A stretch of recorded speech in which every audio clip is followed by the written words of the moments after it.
Hi, my name's Eric, welcome back to my channel. Let's talk about Carly Rae Jepsen. She just released her highly anticipated Dedicated Side B, the companion of course to last year's Dedicated, and I'm here to give it my first reaction and to break down the album's lyrics. Before I dive in, let me know in the comments down below what your favorite Carly Rae Jepsen song is. Please subscribe to be here when I post new videos every week, and hit the bell icon to be notified when my videos go live. Without further ado, track number 1 is This Love Isn't Crazy.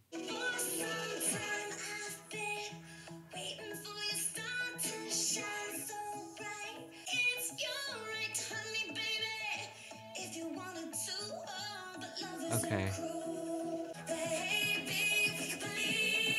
This is a very fitting opener. Really gets you pumped up.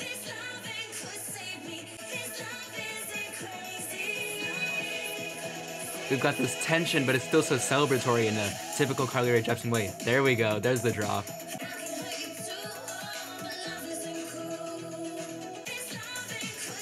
The second chorus was even bigger than the first, and I imagine that the bridge is going to be just huge.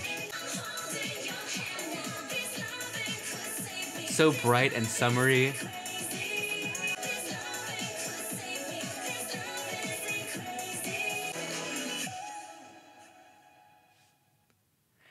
So even when there's some tension and conflict in the lyrics, the sound is so full of joy, her delivery is so full of joy, it's just so fun to listen to always, and this was just such a perfect opener. But still, Carly is kind of opening the album from a place of insecurity. She keeps reminding us, or maybe herself, that love isn't cruel and this particular love is right for her, but then we have these sort of conflicting instances of codependency and mutual harm. We have her singing a lullaby, basically taking on a maternal or caregiver role, but even after that she talks about them hurting each other. And these thoughts have invaded her subconscious. She even dreams about them hurting each other. So while she keeps telling us that love isn't cruel and she seems resolute and confident in this relationship and in this love, but she keeps reassuring us, or maybe herself or this partner, that love isn't cruel and that this relationship can work. So while on the surface she sounds resolute and ready to fight for this relationship, the thing she really seems to be fighting is the threat of them hurting each other because they're so close, kind of like the central idea of Charli XCX's song Enemy. Track number 2 is Window. Definitely more of a funk feeling.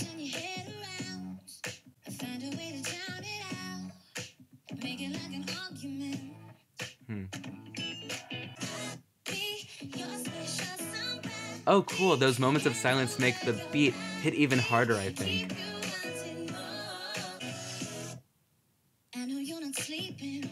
That's so clever. Okay, the bad dreams, the dreams of their relationship failing.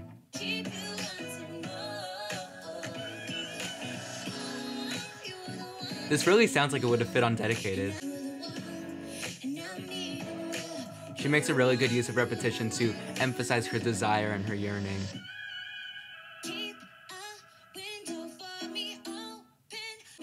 Oh, I know where I know that from. It's from Want You in My Room. I'll keep a window for you. It's always open.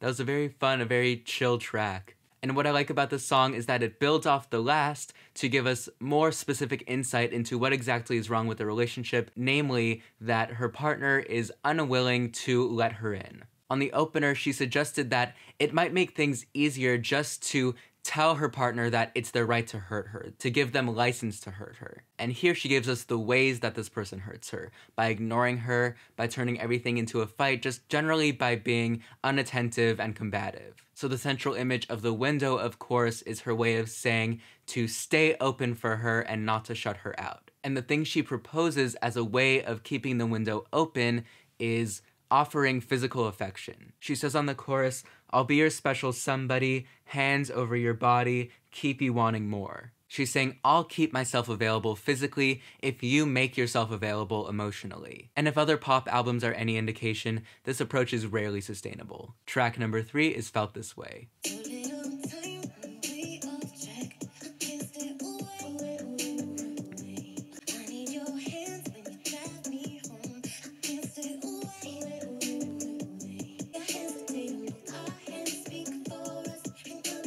She has this character over her last few projects of being eager and really just wanting to dive into the love.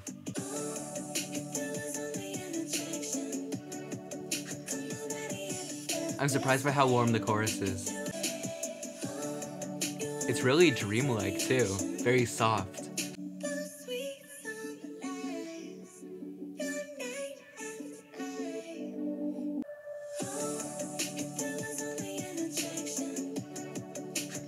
Even the drop is so gentle. So what's interesting is we started the album on a really energetic note, and then we've sort of leveled off and become calmer, sort of more dreamlike and introspective. It's almost like her approach to this relationship is softening because she realizes that going at it full force in her typical Carly Rae Jepsen way maybe is pushing this person away. But what's interesting is lyrically alone, it's a very straightforward expression of desire, sort of in the vein of like a mirror image of No Drug Like Me, because on that song, she was saying that I will get you addicted to my love, and now she's saying that she is addicted to and dependent on this person's love. But that becomes scarier when we carry over this other dimension on the last couple songs of this partner's emotional unavailability. So it's not just an I want you so bad song and just a simple celebration of that desire, it's sadder because it's unreciprocated. She also deepens that desire by adding conflict when she says on the pre-chorus, maybe you just can't handle my love, maybe that'll push you away. So the pattern she's established is that she wants to give and love and participate in a love with a person who doesn't return that feeling. So whereas a good number of the songs on Dedicated were a celebration of finding love, here the mirror image of that, the flip side, the B-side, is falling just short of that fulfillment. Track number 4 is Stay Away.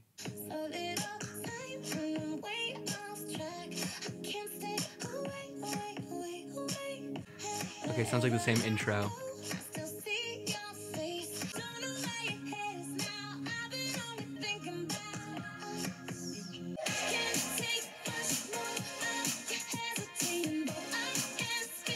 Wait, these are all the same lyrics. Oh, that's so weird. Okay. It's almost like it's two demos of the same song, but you didn't know which way to go. But they're so different.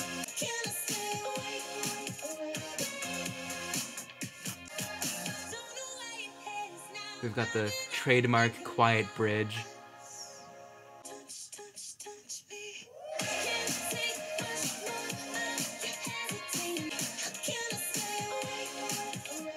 Well, I know the lyrics now.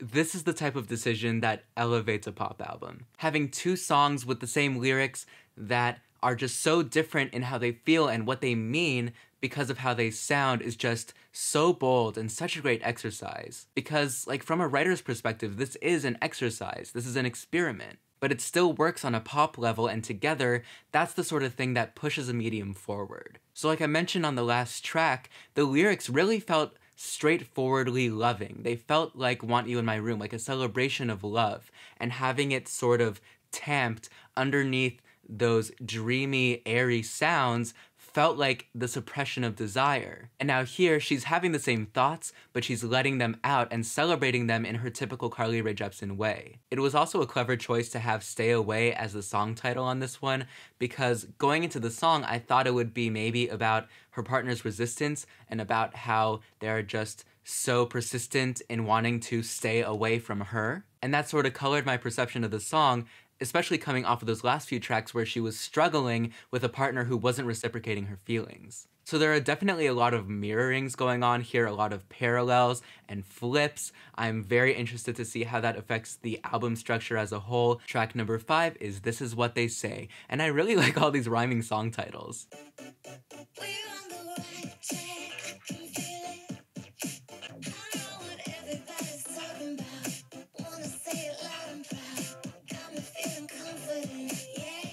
Yep, that's very much a mission statement for her.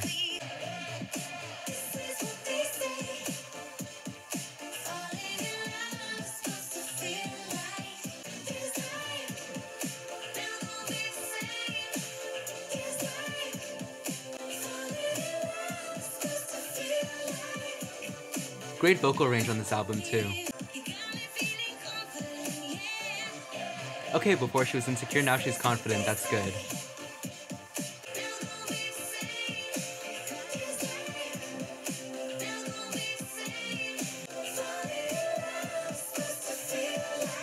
such a great chorus.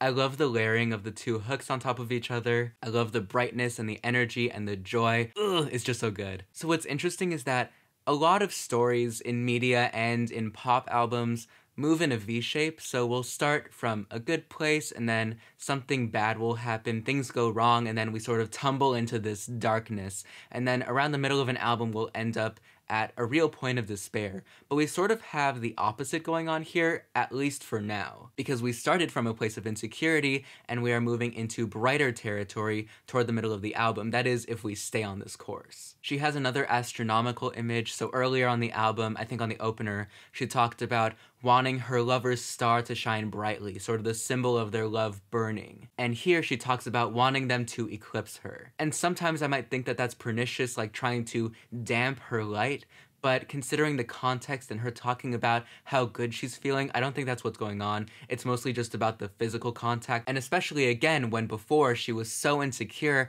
and now she's literally using the word confident. And that's because things are going well emotionally the way she wanted them to earlier on the album. She says, "I'm always falling for your open mind, love the way you open mine." So through this sound pun, we have the openness and reciprocity she's been wanting since the beginning of the album. Track number 6 is Heartbeat.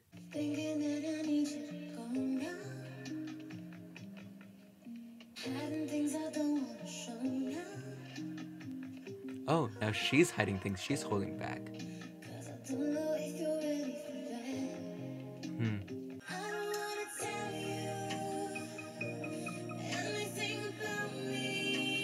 Oh, those chords coming in.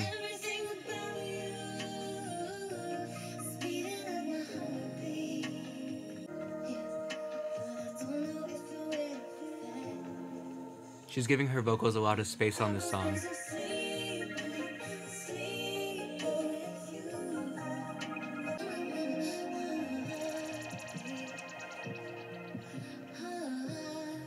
Okay, there's the heartbeat sound effect coming in. She's saying to go, but it's like a self-fulfilling prophecy. I don't know if she actually wants that. This is very much the lighter moment in the concert. Or like, you know, cell phone camera.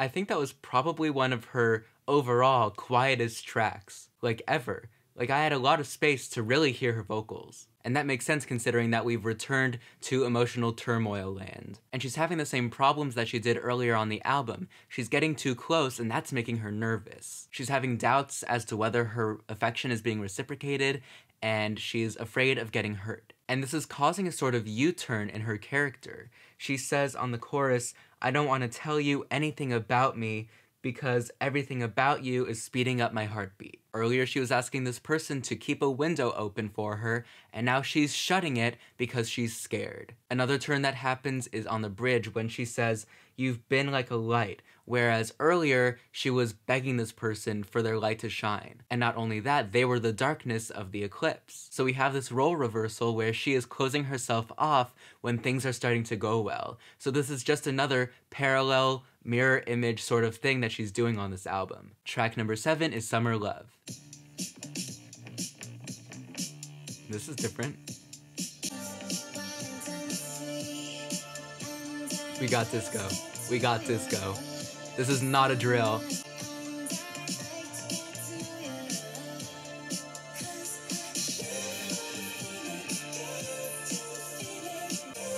I wonder if this is from Disco Sweat. I bet it was. Yes, we needed that little wood block in the background. Oh, that's so good. Again, mission statement right there.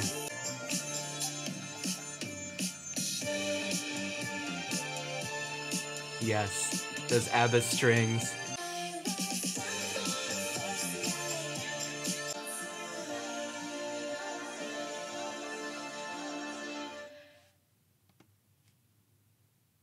See, when so many of us were hoping for Disco Carly that's what we were thinking of. I think actually last year I bought Dedicated and ABBA's Greatest Hits in the same purchase, so I associate them a lot with each other, specifically in the cleanness and tightness of their pop songwriting, but hearing Carly's voice and songwriting style over that sound is just...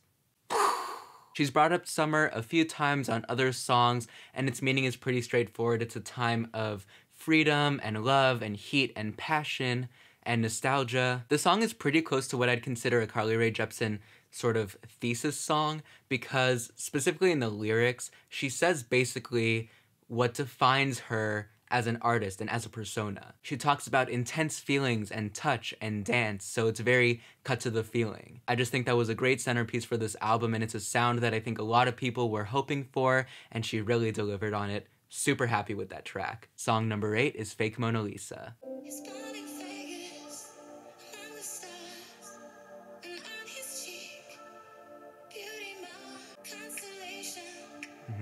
Constellation, more stars.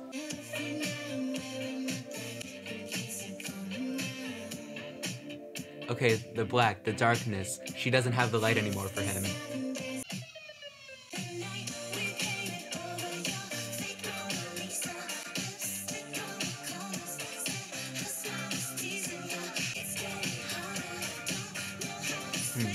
We have this like heat and sweat motif. I wonder if it's from Disco Sweat also. Ooh, those are some fun creaky strings going on. Oh, wow, that was pretty short. That track kind of felt like an outlier, but it elaborated nicely on some of the themes and motifs going on. And this is definitely the most specific and imagistic song so far, which is always something that I appreciate. And I don't think it was written in quarantine, it was almost definitely written in preparation for Dedicated, but the line about waiting 57 days is just kind of topical. She brings back her outer space imagery again when she says that this guy has a constellation birthmark on his face and that he was born among the stars, so he embodies the stars. He is performing the thing that she has been wanting him to basically since the first track. On the chorus she says, "The night we painted over your fake Mona Lisa, lipstick on the corners, said her smile was teasing ya." And then that leads to some steaminess, and this is so specific that it probably is an anecdote, but beyond that, we also have this idea of fakeness or being a counterfeit. And specifically of like fake or counterfeit luxury or wealth, because we have Vegas, which is sort of the poster child for that sort of aesthetic, and then of course this fake Mona Lisa. And what they're painting over it is romance, this seduction represented by the lipstick. So we have these sort of inevitable conclusions that the loving act was built off of something fake, or more optimistically that they're replacing the fakeness, covering the fakeness with this love. Either way, I like that we moved from a song that was very general and vague lyrically to one that was intensely specific, because it sort of mirrored the movement towards that intimacy. Track number 9 is Let's Sort the Whole Thing Out. Ooh, this is nice and summery.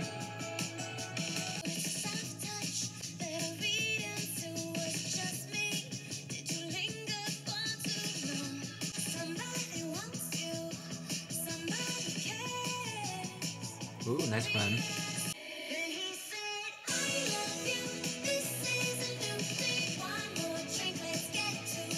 This is really cute. Wasn't expecting pop rock, but nice variety of approaches here.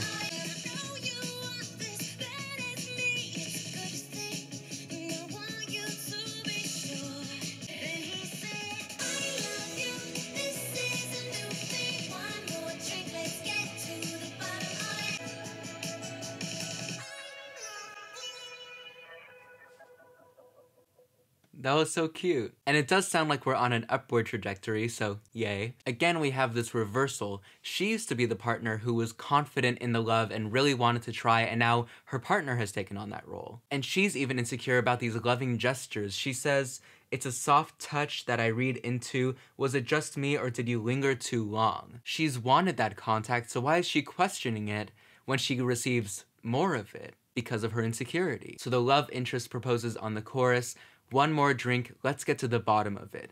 loosen up a bit and we can work things out. He's telling her, open the window. And that tells her on the second verse, you want this as bad as me. So they are finally both really in it and committed, it seems. Track number 10 is Comeback featuring Bleachers. We go back to my place, take my makeup off, show you my best disguise, making a comeback, back to me, and I will say you're the reason, singing me a lullaby, all those traveling years. It sounds like Jack in the background. Oh, there we go.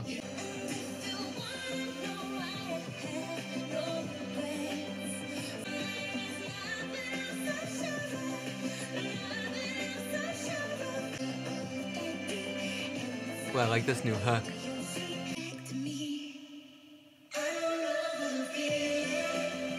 A subtle drop. Okay, we've got a nice little fade out here. So on the first verse, she brings back the idea of the makeup from Fake Mona Lisa. She says, we go back to my place, take my makeup off, show you my best disguise. On Fake Mona Lisa, the lipstick was a symbol of their romantic connection. So here, when she takes that off, the connection's gone and now she has to act as if it's there. We have another reversal when she says, hear the breath of your heart, singing me a lullaby. On the first track, she was singing her partner a lullaby because she was the one really putting forth the effort in the relationship, really trying, being their sort of protector. Now that's flipped and he's doing that for her. He's the one who's fully in it now and she's not so sure. But she still says, I'm the keeper of the beat and the fire under your feet. She associates love and strong feeling with dancing, so if she's the thing making the beat, she's the thing keeping the dance, the love, the relationship alive. So as a whole, it still feels like she's torn about whether she actually wants to stick around. Track number 11 is Solo.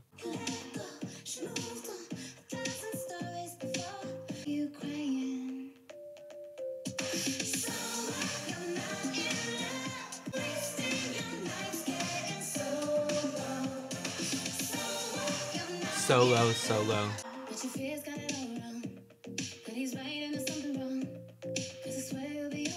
We have those doubts again. This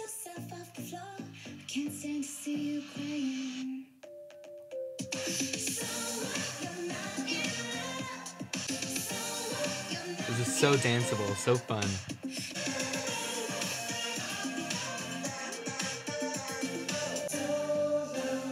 It's a single anthem.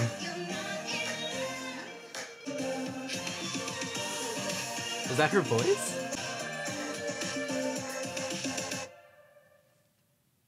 Another banger, obviously. So what it sounds like is happening here is that she's convincing herself that it's okay to be single. She says, so what if you're not in love? You shine bright by yourself dancing solo. She's carried over the dance motif and she's saying, it's still a celebration when it's done alone. The shine of love that she's been talking about doesn't require a partner, it can come from one person. She addresses her internal conflict on the second verse when she says, your fears got it all wrong, that he's right and there's something wrong. And the double negative there makes these lines confusing in a way that I think mirrors her own confusion. Was she right to doubt the relationship, or would she have been wrong not to? I guess we'll find out on the final track, track number 12, Now I Don't Hate California After All.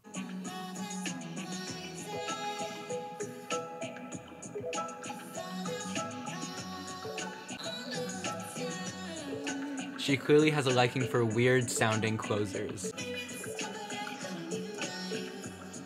Interesting.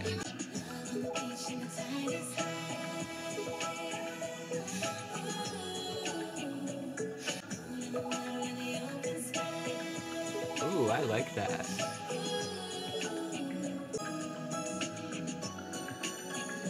I really like this instrumentation. It's odd, but it's really cool. Kinda reminds me of the Beach Boys. Ooh. We have water sounds, of course. Nice. Okay, I really love this. I'm imagining Carly Rae Jepsen as a mermaid.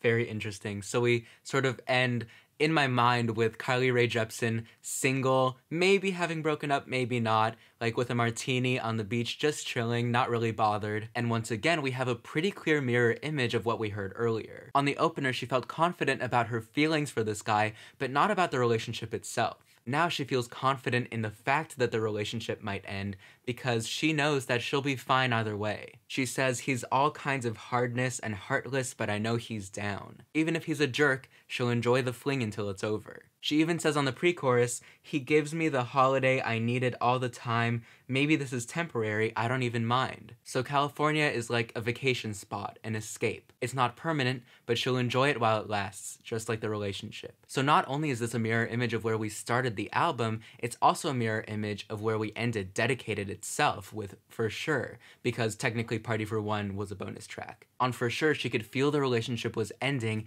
and she wanted answers. Here, she doesn't need answers. She's not confident that the relationship will work, but that she'll be fine no matter what happens. So in terms of general thoughts, I think this is in conversation nicely with Dedicated. I love the weird little tricks she did in the story of this album by having two tracks with the same lyrics, all of these little reversals with the very clear images that she placed throughout to tell us where we were in this relationship. I think the variety of sounds worked really well, and I'm so glad we got a hint of what we could have had with a full Disco Sweat album. I think she also did a lot of fun stuff vocally. She showed range, not just in pitch, but also in style. Overall, I am just so happy with how this turned out, and I cannot wait to listen to it again. And please let me know in the comments down below if there's any other music I should react to. Please subscribe to be here when I post new videos every week. Thank you so much for being here. Please stay safe and healthy, and until next time, that's it.